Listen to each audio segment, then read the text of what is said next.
কবিতা শিউলি রাত ও অবতারের পথ।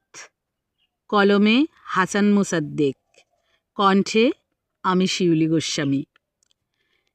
শিউলির সৌন্দর্য শুনিয়াছি কেবল কানে, চক্ষে দেখি নাই তাহার শুভ্র রূপখানি।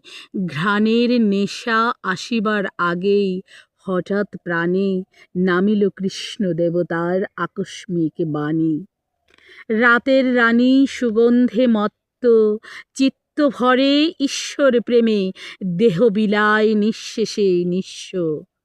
তার প্রতিটি নিঃশ্বাসে নাম জপে হরি, জীবন রাখে অর্পিত সেই চরণ রস।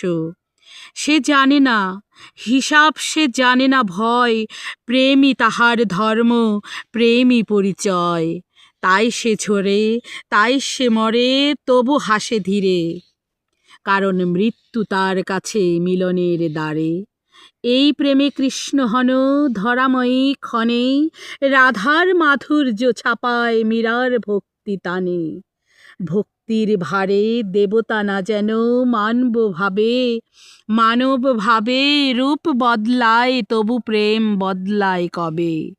মীরা দেখে সে কৃষ্ণ নয় কেবল বৃন্দাবনে, সে কৃষ্ণ আছে প্রতিটি প্রাণের ব্যথা শনে। চোখের জলে হৃদয়ের সুধা উপবাসে, সে ধরা দেয় ভক্তির অমৃত আশ্বাসে। অবশেষে অবতীর্ণ হন ধূলি ধরা পথে, টাঙ্গাইল মির্জাপুরের নীরব গ্রাম মতে। যেখানে শিউলি ছড়ে ভোরের প্রার্থনায়, আর কৃষ্ণ বাসে মানুষের অন্তরের ছায়ায়। যেখানে দেবতা আর দেবতা নন, সেখানে প্রেমই ঈশ্বর, মানুষই আসন। শিউলি মীরা রাতের রানী এক সূত্রে গাথা, নাম তার প্রেম ঠিকানা মানবতায় সাধা।